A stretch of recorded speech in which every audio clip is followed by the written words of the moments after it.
Hi guys, it's your boys GHL and TGC back with another video. Today we will be doing a LEGO review on the Battle on Scarif from Rogue One, A Star Wars Story. This set was released in 2017 with an age rating of 8 to 14 years old. It has 419 pieces and its set number is 75171 actually. Sorry, my bad. And it comes with 4 minifigures. Cassian Andor, Jyn Erso, and 2 Scarif stormtroopers, but many people like to call them Imperial Shoretroopers. I personally like Imperial Shoretroopers. It's a cooler name. But here we have it, the Battle on Scarif. So I should start with the minifigures. First up, Cassian Andor. Wow. He's the male lead in this movie. I actually really like this minifigure. Yeah, it's just the normal Cassian. It's not in his special outfit at all. It has a nice ranking pattern there for Captain, right? Yep. Captain Cassian Andor. He has his nice silver gun, which I think was first introduced in Rogue One. They also do them in the Solo sets. And I think the new Mandalorian sets. His face, actually, is got a double face. Little smirk there. And I think just a classic frown. Yep. Got a normal hair piece. Kind of like the nice pistol belt on his pants. Yeah. Good Cassian. The only complaint I have is that during this scene, he was dressed up as an Imperial officer as a disguise.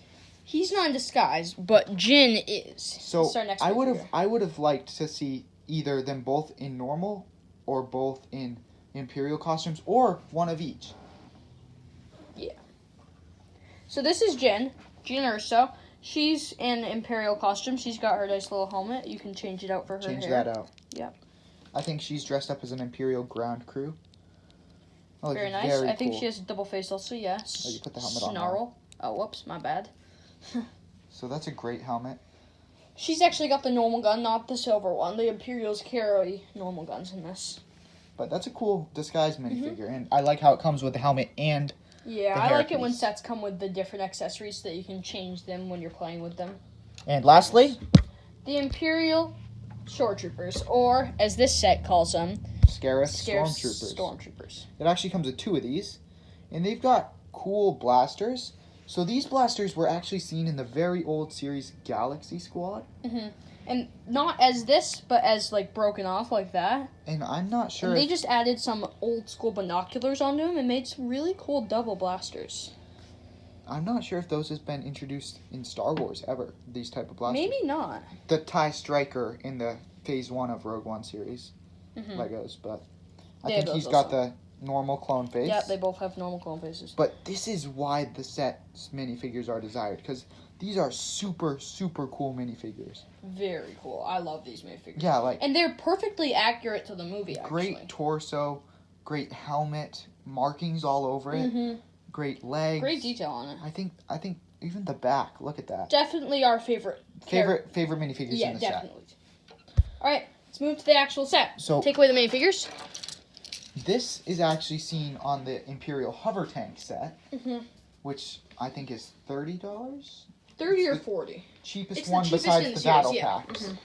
So this crate actually fits on the Imperial Hover Tank, but it comes with this as like Rebel troops can hide behind it. Yeah, it's kind of a cool feature so that they can have a little bit of I think that I'm glad that they added this. I like it also. So inside you can either fit binoculars, detonators. This one has binoculars. Sadly, a human can't fit in there, so that you can sneak them in. That'd be cool.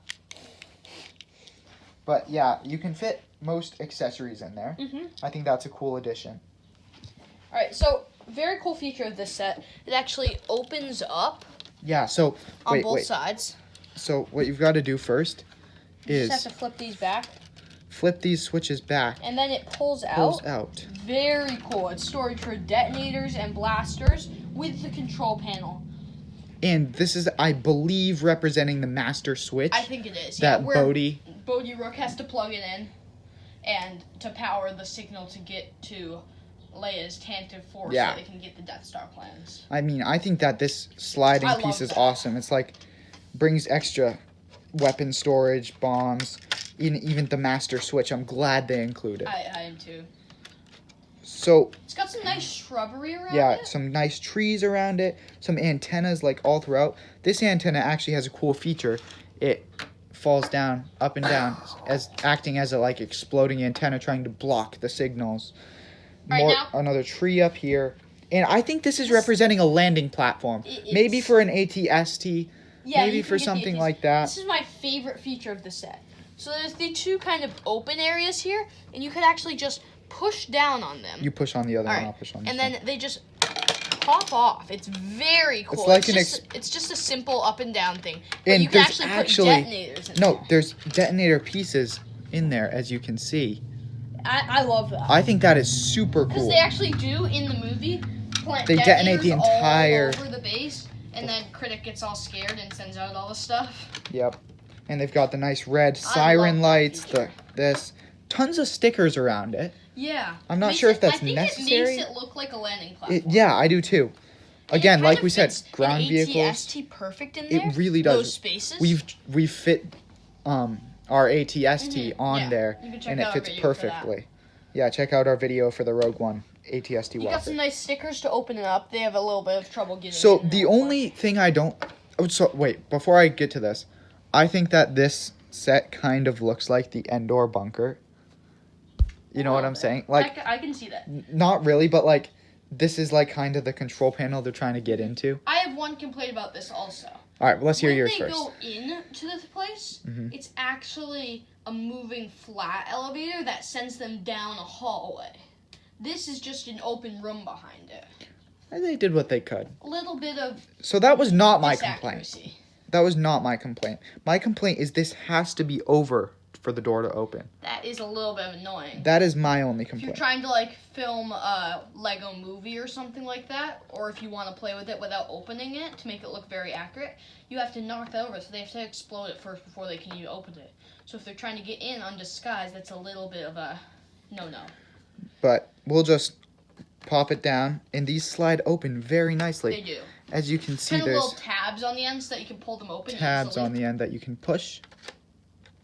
And it works very nicely. So now I'm going to flip this over to the back. And it's actually, surprisingly, for such a small space, has a detailed interior. It does. I'm going to close those out. Oh, well, actually, before I close them, as you can see, it leads right out to the landing platform. And like I said, there was actually an elevator in there, so. Pretty great. All right, so in here, what we've got here is control panels and a weapons clip.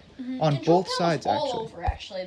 That's kind of like the control base of Scarif, I think it's supposed to be. Yeah, you've got control panels on the side here, control panel there, control panel there. And on the other side, me and GHL's favorite piece of the set, it's the Death Star plans, which they're trying to transmit. I think that is an awesome piece. I'm just going to take this off for a second. It's not quite accurate to the Episode 2 Attack of the Clones Death Star piece. This one, I don't actually know what it looks like. Pretty sure it was dialed in to this.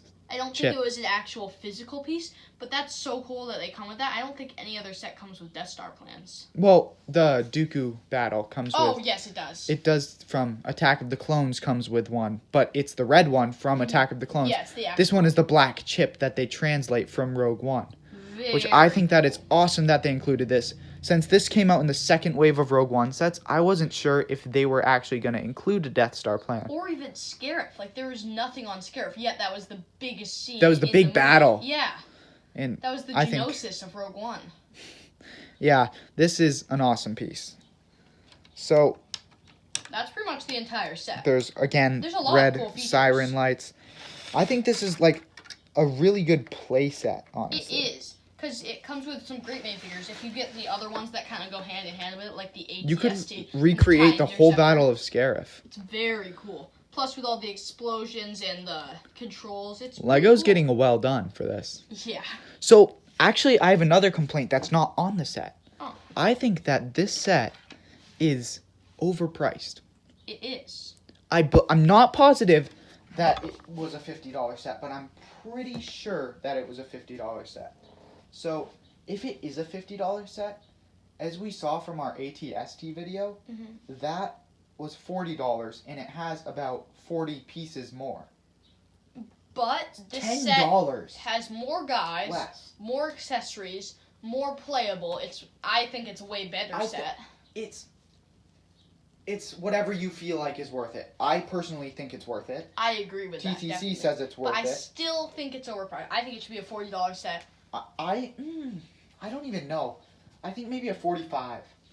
I mean, they don't Lego normally doesn't go by normally 5. go by 5s. But it's kind of weird. I'm saying they have sometimes, but a 45 wouldn't be a bad idea. No, I don't think so at all. And I wouldn't think a 35 would be a bad idea for the ATST. Maybe. But all right, so we're gonna kind of overpriced. bring the minifigures back. I don't really know. I don't know how I feel about the price. I don't either. $50 could be good. $50 could be bad. Whatever you think. I think it's worth the $50. All right, now for our ratings. I'll go first. All right. I would give this set a solid. Wait, smaller category, right? Yes, definitely a smaller category. On the bigger half of the small category. Sure, yeah. I'd put it there.